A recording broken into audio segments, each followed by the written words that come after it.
우리 다음 시대도 예수님 때문에 행복한 우리 아이들 되기를 바랍니다. 오늘 말씀 2절 하반절에 보니까 이렇게 돼 있어요. 그의 사랑하는 자에게는 잠을 주시는도다. 이 말을 그대로 믿고 주무시는 분이 없기를 바랍니다. 잘 듣고 기도의 자리로 나아가실 수 있으면 참 좋겠습니다. 이렇습니다. 나이와 상관없이 우리는 매일 눈을 떠서 밤 늦게까지 무언가를 얻고자 엄청나게 애를 써요. 어른들만 그럴까요? 우리 아이들도 마찬가지죠. 아침 일찍 학교 가서 학교 끝나면 방과 후 하죠. 초등학생이면 또 방과 후 끝나면 뭐 어딜 가나요? 또 학원을 가죠. 학원 가서 몇 시에 오냐? 9시쯤 끝나서 와요. 10시까지 해요. 모두가 다 그냥 나이와 상관없이 무언가를 얻기 위해 몸부림치며 달려가는 거예요. 어른들은 어떻습니까? 오늘 직장에서, 사업장에서 뭔가 얻으려고 열심히 달려왔어요. 왜 여러분들 이렇게 열심히 사세요? 왜요? 그냥 그렇게 살아왔으니까? 그렇게 가르침을 받았으니까요? 왜? 이유가 있을 거 아닙니까? 왜 열심히 돈도 벌고 또 열심히 공부해서 무언가 꿈을 향해서 달려가는 이유가 뭐냐는 거예요. 이유가 있을 거 아닙니까? 별 이유가 없으시구나. 성공하기 위해서. 왜 성공하기 위해서예요? 내 미래가 안정적이게 만들기 위해서, 내 가정이 안정적인 가정을 만들어내기 위해서 뭔가 애쓰잖아요. 돈도 벌고 또 사업도 일으키고 자녀들은 또 밤새도록 이 학원 저 학원 몰아내며 너 그렇게 하지 않으면 성공할 수 없어. 미래가 보장되지 않아. 그렇게 해서 좋은 대학 가서 좋은 직장 얻을 수 있겠냐. 그러면서 끊임없이 몰아붙이잖아요. 열심히 다 하는 이유가 있는 거죠.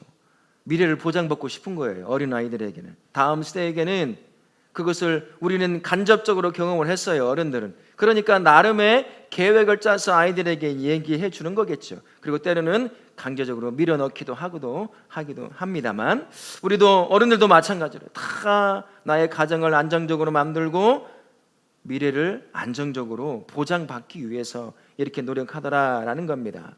하지만 여러분 어떻습니까? 내가 수고한 만큼 내 미래가 보장되던가요? 여러분 그 이전에 열심히 이렇게 해서 내 나름대로의 계획을 짜고 미래를 보장해보고 하려고 했을 거 아니겠어요? 이때까지는 뭐 해서 이 정도 모아놓고 이 아파트를 이사하고 뭐 하고 나름의 계획들을 다 짰을 겁니다. 그런데 어떤가요? 지금 뒤죽박죽이 되어 있죠. 내 계획대로 하나도 된 게 있나요? 심지어 계획도 없이 살아요. 그냥 돈 잘 벌고 그냥 그렇게 살면 되는 건 줄 알고요. 그렇더라는 거죠. 다양한 문제를 만납니다. 또 흔들리죠. 또 무너집니다. 그러면서 내 계획은 깨지고 내 말 듣지 않고 자기 마음대로 살려고 하는 아이들로 인하여 아이들에 대한 계획도 깨져버리죠. 다 산산조각 날아가는 것 같아요. 내가 경험을 통해서 이렇게 살면 잘 살 것 같아 보였는데 그러지 않더라는 거예요. 오늘 말씀에 그 이유가 뭐냐, 그 이야기를 시편 저자가 저와 우리에게 가르쳐 주고 있는 겁니다. 우리의 미래와 가정의 안정은 나의 노력만으로 이루어지지 않는다는 거예요. 우리 다음 세대는 아직 모를 수도 있습니다만 이제 어른들은 또 그걸 경험해 봐서 알죠. 아는데도 또 잊어버리고 또 옛날처럼 어제처럼 살아가는 게 또 어른이기도 하죠. 오늘 말씀을 통해 예수 믿는 사람이 어느 곳에 기초를 놓고 삶을 살아야 그 미래와 가정이 안정적으로 세워질 수 있을지 함께 말씀을 나눠보겠습니다. 127편 1절에 이렇게 말씀합니다. 한번 보여줄 수 있나요? 없죠? 한번 읽었으니까 제가 한번 읽어봐 드릴게요. 여호와께서 집을 세우지 아니하시면 세우는 자의 수고가 헛되며. 집은, 여기서 말하는 집은 이 물리적인 눈에 보이는 집이 아니라 가정을 말하는 거겠죠. 하나님께서 그 집을 세우기 위해, 누군가가 세우기 위해 하시는 그 노력에 함께하지 아니하시면 하나님이 뭐라고 말씀하신다는 거죠? 야, 그거 헛되다 라고 말합니다. 하나님이 보호하시지 않으면 세워지지 않을 뿐만 아니라 하나님이 보호하지 않으시면 그 가정을 지키지도 못하는 일이 발생한다라는 겁니다. 가정을 세우는 것, 외형적으로 세우는 건 어렵지 않게 세울 수 있습니다. 한 여자와 한 남자가 만나서 결혼하면 돼요. 그리고 자녀도 낳고 외형적으로는 가정을 세워내는 것 같습니다. 그런데 가정이라고 하는 게 그 두 사람이 만나서 아이만 낳는다고 해서 가정이 세워지나요? 어떤 목사님이 그러더라고요. 일찍 결혼시킨다고. 그냥 멋 모를 때 결혼해야 서로 그냥 멋 모르니까 그냥 산다고. 근데 저 같은 경우는 36에 결혼했습니다. 35에 결혼하고. 그러니까 상당히 오랜 기간 개별적 삶을 살다가 가정을 이루었어요. 외형적으로는 가정을 이룹니다. 그리고 자녀도 출산하죠. 그러나 35년, 36년 살아왔던 다른 삶을 살아왔던 그 차이가 의외로 커요. 의외로 큽니다. 그래서 그 차이를 좁히는 데는 굉장히 많은 시간이 필요할 뿐만 아니라 노력도 엄청 필요해요. 내려놓아야 될 것이 엄청 많습니다. 21~22살에 결혼하면 이 간격이 좁아요. 그리고 잘 안 보여요, 차이가. 근데 이만큼 살면 볼 것 다 봤잖아요. 친구들은 미리 결혼해서 다 아이도 낳아봤죠. 또 뭐 어려워서 헤어지기도 하는 것도 봤죠. 자녀를 키우는 게 얼마나 어려운 거죠. 다 간접적으로 경험해서 아니까 그런 모든 것들이 이 두 사이의 간격을 굉장히 넓히더라는 거예요. 그러니까 이 두 사이의 간격을 좁히는 데만도 굉장히 힘들어요. 제 아내는 모르는데 제가 나름 굉장히 힘들었던 게 하나가 있어요. 뭐냐면 치약 짜는 거였어요. 여러분, 치약 짜는 거 아무것도 아니거든요. 저는 치약을 여러분은 어떨지 모르지만 어디서부터 짜 올리는 줄 아세요? 밑에서부터 짜 올리거든요. 그리고 이렇게 넣어요. 근데 제 아내는 그때는 안 그랬던 것 같아요. 이 양반은 꼭 중간에 꽉 눌러버려. 도대체 왜 그러지? 밑에 짜 놓으면 뚜껑만 열면 조금만 해도 바로 나올 텐데 얼마나 좋은데. 근데 나는 그게 너무 편한 거예요. 근데 이게 진짜 이해가 안 됐어요. 아무것도 아닌 것 같아 보이지만 나는 그 시간 동안 그렇게 살아왔기 때문인 거죠. 나중에는 누가 포기했을까요? 내가 포기했어요. 그냥 지금 저도 중간 짭니다. 이제 뭐 중간을 짜든 밑을 짜든 위부터 짜든 잘 나와서 닦기만 하면 되는 거 아니겠어요? 근데 그때는 그게 엄청 크게 보이더라는 거예요. 겉으로는 가정을 세웠습니다만 속으로는 아직 연합이 이루어지지 않는 거죠. 자녀를 낳아도 당분간은 마찬가지더라고요. 자녀를 낳아도 엄마는 배 아파서 아이를 낳으니까 유대관계가 그 자처럼 맺어지는 것 같아 보여요. 그러나 남편 된 입장에서는 조금 다른 느낌이 옵니다. 아이를 딱 낳는 순간, 임신했다는 소식을 듣는 그 순간부터 저는 굉장히 큰 부담을 느끼기 시작했어요. 이제 드디어 가정이 시작되는구나. 그런 부담을 느끼기 시작했습니다. 외형적으로 갖춰지는 가정을 그렇게 세울 수는 있어요. 근데 그 안에 하나가 되어 한 건강한 가정을 세워내는 데는 우리 힘으로는 안 되더라는 겁니다. 얼마나 고통스러운지 몰라요. 그리고 가정을 세운다고 되나요? 그 다음에 해야 될 일이 뭐겠습니까? 오늘 보니까 우리 하나님이 뭐 하지 않으면 헛되다고 말씀하시는 거죠? 지키지 않으면 헛돼. 여러분, 가정 잘 지키고 계십니까? 어떻게 지키고 계세요? 지키는 거 정말 쉽지 않아요. 제가 살아왔던 삶의 경험을 여러분에게 잠깐 말씀을 드리면, 저희는 저까지 포함해서 형제 자매가 넷이었습니다. 3살, 6살, 8살 터울을 가지고 제가 막내로 태어났어요. 진짜 가난했습니다. 사글세방에 6명이 이불 2개를 덮고 방 하나에 조그만 부엌에서 밥을 먹고, 그 여름에 6명이 잔다고 생각해 보세요. 방 하나에서 선풍기 하나를 틀고. 죽음이거든요. 이게 너무 힘든 거예요.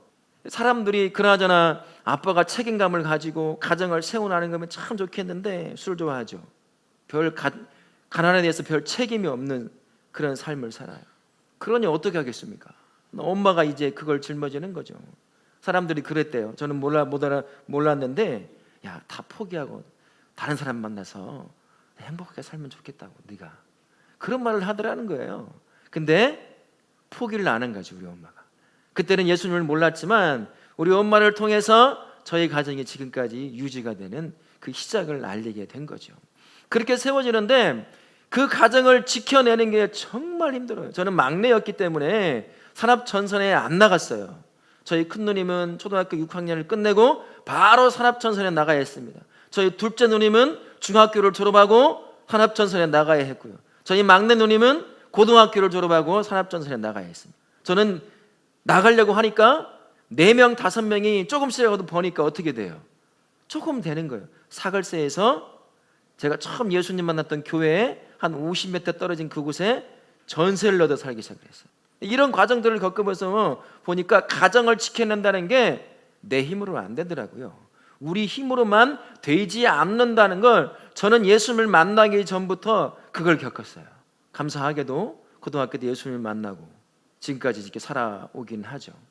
가정을 세우고 가정을 지킨다는 것, 내 능력, 내 지혜, 내 돈, 내 권력, 이것을 가지고 세우고 지켜내는 것 같지만 사실은 하나님이 그것을 지켜내지 않고 하나님께서 그것을 붙잡지 않으면 아무것도 아니라는 겁니다. 허망하게 무너지는 것이 가정이라는 거죠. 우리는 쉽게 볼 수 있어요. 얼마나 쉽게 헤어지는지. 님이라는 단어에 하나만 붙이면 뭐가 된다고 그래요? 하고 알거든 좀 정말 잘하셔. 그게 부부 아니겠습니까? 가정이 그렇게 깨지는 일이 얼마나 많나요? 제가 처음 신앙생활을 했을 때는 교회 안에 이혼한 가정을 정말 많이 못 봤어요. 거의 없었던 것 같아요. 그러나 제가 사역을 시작하면서 서울에서 사역을 했는데 별 희한한 가정이 다 있어요. 애가 엄마가 있고 아빠가 있는데 친할머니 댁에서 살아. 어떤 애는 엄마랑 살고 어떤 애는 새엄마랑 살고 있고 가정이 그렇더라고요. 단단하게 세워질 것 같아 보이는 가정이지만 그렇게 쉽게 무너질 수밖에 없는 게 또 한편으로 보면 가정이라는 거죠. 하나님께서 그 가정을 붙잡지 아니하시면 세우고 지키지 않으면 안 된다는 거예요. 안 믿는 사람들이야 그게 삶이겠지 하고 그렇게 살아갈 수 있겠지만 예수 믿는다고 한다면 알잖아요. 가정을 세운 게 누군지 지켜내시는 분이 누군지 안다면 그분을 붙잡는 수밖에 없는 거죠. 우리 연약함이 얼마나 연약한지 말씀을 통해서 왜 하나님을 토대로 해서 가정이 세워져야 하는지를 우리에게 가르쳐 줍니다. 예수님께서 이렇게 말씀하셔요. 마태복음 27장 24절과 25절 말씀에 이런 말씀이 있습니다. 같이 한번 읽어보겠습니다. 그러므로 누구든지 나의 이 말을 듣고 행하는 자는 그 집을 반석 위에 지은 지혜로운 사람 같으리니 비가 내리고 창수가 나고 바람이 불어 집이 부딪히 이는 주추를 반석 위에 놓은 까닭이요 라고 말씀합니다. 하나님이라고 하는 그분에게 우리의 가정의 기초를 놓지 않으면 언제든 삶의 폭풍과 같은 문제들에 그냥 무너지는 게 가정이라는 거죠. 왜 하나님은 자신의 반석 위에 가정을 세우라고 하시는 걸까요? 우리 하나님은 영원하십니다. 영원하신 하나님 위에 유한한 저와 우리가 세워내는 가정이 그 기초를 두고 세워져야 한다는 거예요. 그럴 때 영원하신 하나님이 연약하고 쉽게 무너지고 사라져버릴 수밖에 없는 가정을 지켜낸다는 거죠. 어디까지요? 영원한 하나님의 나라까지. 영원하신 하나님의 기초를 놓고 세워져야 하는 이유가 바로 여기 있는 것입니다. 또 우리 하나님이 영원하실 뿐만 아니라 예수께서 말씀하신 대로 보면 그분은 영원한 반석과 같은 존재라고 할 수가 있죠. 미국에 가면 뉴욕이라고 하는 금융의 중심지가 있어요. 그곳에 가면 전철이 있는데 전철이 우리나라처럼 막 2층, 3층 막 얽혀 있잖아요. 근데 거기는 얇게 파인 곳에 전철이 한 노선만 다녀요. 왜 그럴까 하고 물어보니까 그 뉴욕이라고 하는 도시가 어디 위에 세워졌냐면 반석 위에 세워진 거예요. 그러니까 뚫고 들어가서 2층, 3층 만들기가 불가능하게 가까운 겁니다. 그 대신에 지진이 나도 쉽게 도시가 무너지지 않는 거예요. 바로 그렇습니다. 우리 하나님이 그런 분이에요. 그분 위에 세워지면 유한한 가정, 조금만 바람 불어도 무너질 수밖에 없는 그 가정이 영원한 반석이신 예수 그리스도 위에 그 가정이 딱 기초를 놓고 세워진다면 조금은 흔들릴 수 있겠죠. 우리는 연약하니까. 그러나 빛이 영원한 반석이다 보니까 무너지지 않는다는 거예요. 그래서 하나님께서 네 노력 위에, 네 능력 위에, 네 재정 위에 너의 가정을 세우지 말고 영원한 반석이신 하나님 위에, 예수님 위에 기초를 놓고 그 가정을 세우라고 하는 것입니다. 우리는 연약해서 언제든 무너질 수 있을지 모르겠지만 영원한 반석이신 그분 때문에 지켜지는 거예요. 그분 때문에 보호가 되는 것이죠. 그래서 그 가정이 지켜질 뿐만 아니라 깨지려고 했던 가정이 진짜 예수님을 만나기 시작하면 그 가정은 살아나기 시작합니다. 새롭게 세워지기 시작하는 거죠. 그래서 하나님께서 말씀하시는 거예요. 하나님께서 세우시지 않으면, 지키시지 않으면 다 뭐라고요? 헛되다고 말씀하셔요. 왜요? 금방 무너져 버리니까요. 나 죽으면 무너져요. 돈 없으면 무너집니다. 둘 사이가 갈라지면 무너지는 게 가정 아닙니까? 그래서 예수님께서 말씀하시는 거예요. 내가 너를 세우고 이 가정을 지켜내지 않으면 헛된 것이 되는 것이다. 다울학교의 모든 성도님들과 가정을 세워 가시는 모든 분들은 이제 여러분의 노력 위에, 여러분의 재정 위에, 여러분의 능력 위에 여러분의 가정을 세우지 않고 영원한 반석이신 예수님의 그 기초를 두고 그 위에 여러분의 가정을 세우실 수 있기를 바랍니다. 한 가지 여러분은 오해하지 말아야 할 게 이게 있습니다. 하나님께서 자신을 반석으로 두고 그 위에 기초를 놓고 가정을 세우라고 할 때 네가 하고 있는 가정을 세우고 지켜내기 위해서 하는 여러 노력들이 무가치한 것이라고 말씀하는 게 아닙니다. 그게 예수 그리스도라고 하는 영원한 반석 위에 놓고 이루어질 때 가치가 있는 것이지, 영원한 반석이신 예수가 없는 상태에 너 혼자 몸부림치고 너 혼자 네가 가지고 있는 능력으로 가정을 세운들, 그건 어느 순간 네 목숨 다할 때 끝나버리는 거고, 네 옆에 있던 사람이 죽을 때 끝나는 거고, 네 돈이 사라질 때 끝나는 거다. 그 얘기를 하고 있는 겁니다. 근데 참 희한하게요, 돈이 없어도, 나 혼자 있어도, 연약함에 있어도 내 밑에 예수 그리스도라고 하는 영원한 반석이 있으면요, 그 가정은 살아요. 그 삶은 삽니다. 누가 살려내시죠? 영원한 반석이신 예수님이 그를 살게 만드시거든요. 그래서 우리 가정은 다른 곳이 아니라 영원한 반석이신 예수 그리스도의 기초에 위에 세워져야 하는 것입니다. 혹시나 여러분 지금까지 내 노력, 내 힘, 내 것으로 여러분의 가정을 세우려고 했다고 한다면 이제 오늘 이 시간부터 기도하시면서 하나님, 나의 가정은 내 노력과 내 물질과 내 경험 위에 세워지는 가정이 아니라 영원한 반석이신 예수 그리스도 위에 나의 가정이 세워지기 원합니다. 나는 연약해서 무너질 수 있겠지만 영원한 반석이신 예수님은 안 무너지니 내가 이제 그분 위에 나의 가정을 세우기를 원합니다. 그런 마음을 가지고 우리 함께 이 시간에 자녀를 두고 나의 남편을 두고 그리고 또 내 자신을 두고 함께 기도했으면 좋겠습니다.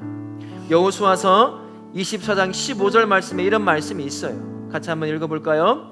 만일 여호와를 섬기는 것이 너희에게 좋아 보이거든 너희 조상들이 강 저쪽에서 섬기던 신들이든지 또는 너희가 거주하는 땅에 있는 아모리 족속의 신들이든지 너희가 섬길 자를 오늘 택하라. 오직 나와 내 집은 여호와를 섬기겠노라. 아멘. 우리 하나님이요, 여호수아를 통해서 결단하라고 말씀하셔요. 여러분들이 우상처럼 섬기는 돈 위에 여러분의 가정을 세울 수도 있어요. 여러분이 그렇게 믿는 남편 위에 여러분의 가정을 세울 수도 있습니다. 자녀 위에 여러분의 가정을 세울 수도 있겠죠. 그러나 언제 무너질지 모릅니다. 그 우상은 능력이 없어요. 돈 능력 있는 것 같아도 없습니다. 순간 없어지는 게 돈 아니겠습니까? 건강도 다 마찬가지죠. 여호수아가 그래요. 너희들은 네가 우상처럼 섬기는 그걸 위해 네 가정을 세우든 아니면 보이지 않지만 영원하신 하나님 위에 너의 가정을 세우든 둘 중에 하나를 선택하라. 나는 영원한 하나님 위에 내 가정을 세우기로 결단한다. 우리에게 그 결단을 요구하셔요. 대충 되겠죠? 라고 하면 안 됩니다. 혹시나 지금까지 여러분이 여러분의 것에 여러분의 가정을 기초를 놓고 세우려고 했다고 한다면 이제 여호수아가 결단했던 것처럼 나와 나의 가정은 영원한 반석이신 예수 그리스도의 반석 위에 세우기 원합니다. 결단합니다. 그 믿음을 주십시오 라고 그렇게 기도하며 다시 여러분의 가정의 기초를 영원한 반석인 예수 위에 세워놓으시는 복된 성도님들 되시기를 예수님의 이름으로 축원합니다. 아멘.